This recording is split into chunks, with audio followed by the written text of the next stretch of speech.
The slap of the fine notice against my cabin door echoed like a gunshot in the still mountain air. The paper fluttering in the breeze off the lake, carrying the faint, metallic tang of engine oil from my old fishing boat tied to the dock. Violation: unauthorized docking on HOA-regulated waters. It read, signed by Karen Whitaker, the self-appointed queen of Whispering Pines Estates.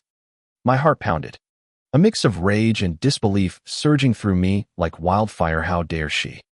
This was my grandfather's cabin, the one spot where the world made sense, where the lapping waves whispered secrets of simpler times. And now this busybody from the suburbs thought she could slap me with a $500 fine just for tying up my boat after a long day on the water. I crumpled the paper in my fist, the crinkle sharp against the distant call of a loon, and stormed inside, the screen door banging shut behind me. The cabin smelled of pine sap and old coffee, grounding me as I paced the creaky wooden floors. Karen. God, that woman. She'd moved in 2 years ago, turning our quiet community into her personal fiefdom, enforcing rules nobody voted on, her shrill voice cutting through neighborhood barbecues like a chainsaw. But this was personal. The dock was mine, built by my hands last summer, sweat-soaked and blister-ridden, a tribute to the man who raised me after Mom left. I sighed deeply, sinking into the worn armchair by the window, watching the sun dip low, painting the pond their precious Pondon hues of blood orange. Fine. If she wanted war, she'd get it. But not with fists or shouts. No. I'd play her game, and I'd win. Cut to the next morning, the gravel crunching under my truck tires as I pulled into the county records office, the air thick with dust and the hum of fluorescent lights. My boots thudded on the linoleum, each step fueling the fire in my gut. Looking for property deeds around Whispering Pines, I told the clerk, a grizzled guy named Hank with a mustache that twitched like it had a life of its own. He eyed me over his glasses, the clack of his keyboard filling the silence. That pond out there. HOA claims it's community property. But let's see. Minutes stretched like hours, my pulse racing, until he slid a folder across the counter. There it was, the deed to the pond, separate from the estates, owned by some defunct logging company, up for grabs at a steal because of environmental concerns. Concerns. I flipped through the pages, the musty scent of old paper rising, and a grin cracked my face. Toxic runoff from decades ago. Varied reports of chemicals seeping in. The HOA had built their fancy gazebo and walking paths around it, oblivious or ignoring it. $20. 000. I could swing that, dipping into Grandpa's life insurance. I'll take it, I said, my voice steady. But inside, a storm brewed excitement laced with a bitter edge. Back at the cabin, the phone rang, shattering the quiet drip of rain on the roof. It was my sister, Lena, her voice crackling over the line like static from a bad storm. Jake, what the hell? Karen's been calling everyone, saying you're stirring up trouble. I leaned against the counter, the cool granite pressing into my palms, and let out a long breath. Lena was the subplot I didn't see coming, the unexpected twist in this mess. She'd moved away years ago, chasing dreams in the city, but now she was back, tangled in her own drama. She's got photos of your boat. Jake says it's an eyesore. But listen, I found something. Her words hung heavy, the pause filled with the distant honk of city traffic on her end. Turns out, Lena had been digging too. For her own reasons, Karen had denied her application to visit the pond for a family picnic last month, citing overuse. But Lena, ever the researcher, uncovered emails from Karen to the board, pushing for stricter rules to keep out riffraff. Code for folks like us, the old-timers. She's got a vendetta, bro. Her ex-husband was a fisherman, left her for the sea or something. Twisted. I froze, the revelation hitting like a cold wave, the scent of brewing coffee suddenly turning sour in my throat. Karen wasn't just a control freak. She was broken, projecting her pain onto us. For a moment, sympathy flickered, a sigh escaped me, but no. That didn't excuse the tyranny. It fueled me more. The purchase went through quietly, the lawyer's office smelling of leather and polished wood, the click of the pen signing the deed echoing my resolve. I own the pond now. Their crown jewel. The spot where they held yoga sessions at dawn. The water's gentle ripple masking the poison beneath. But I wasn't done. I hired an environmental consultant. A no-nonsense woman named Rita with calloused hands and a sharp wit, who trudged through the mud in her boots, the squelch underfoot mirroring my churning thoughts. Yep, toxins all right, she said, wiping sweat from her brow, the sun beating down like judgment. Heavy metals. Pesticides from the old mill. Court's gonna have to declare it hazardous. Her words were music. But as I stood there, the wind carrying the faint, acrid whiff from the water, doubt crept in. Was this revenge? Or destruction? The pond had been Grandpa's favorite too, where he'd taught me to skip stones. The plink-plink echoing laughter.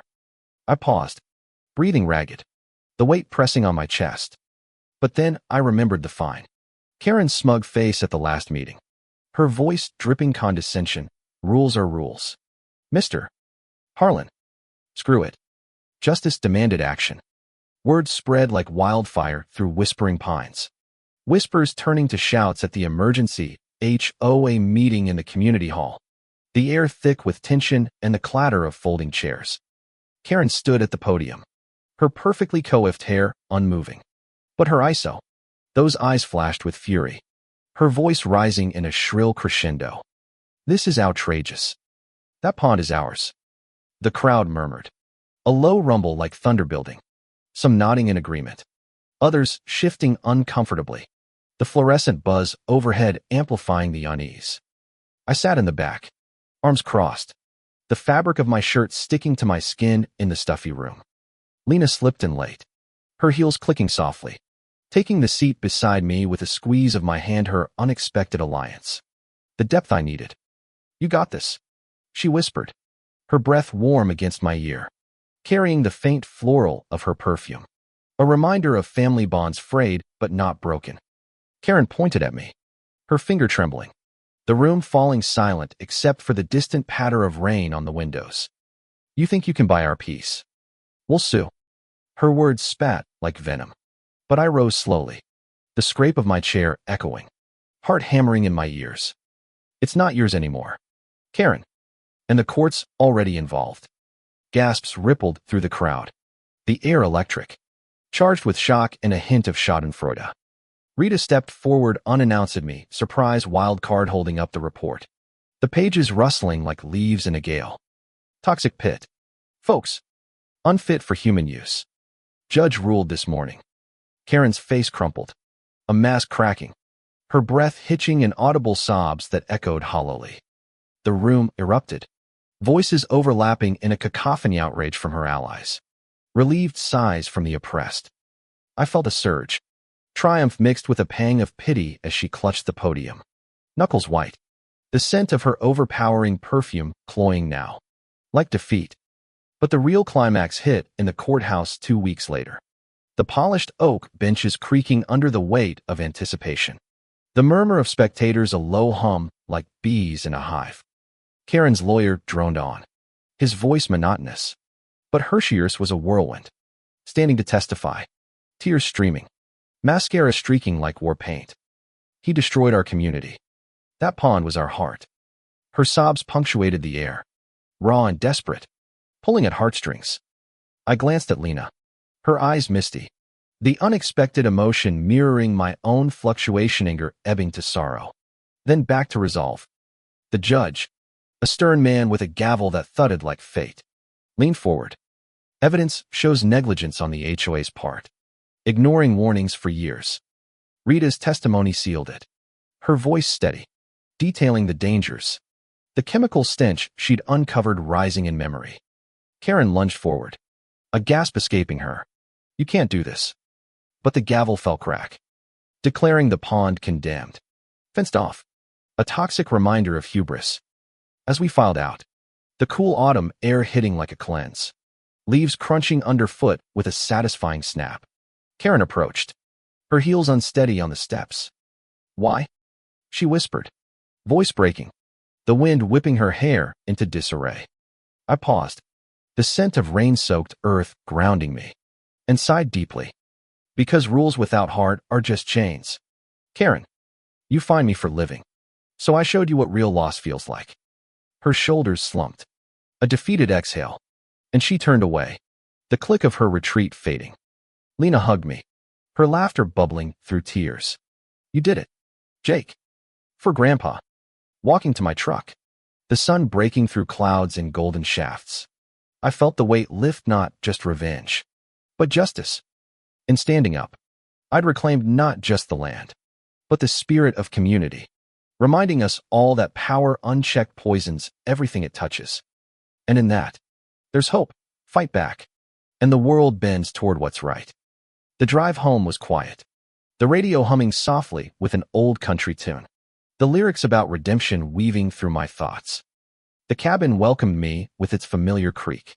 The lake sparkling innocently beyond. I docked the boat without fear. The rope slipping through my fingers like closure. And as the sun set, painting the sky in fiery triumph, I breathed easy. Justice isn't always sweet, but it's necessary, a lesson etched in the ripples of a now forbidden pond.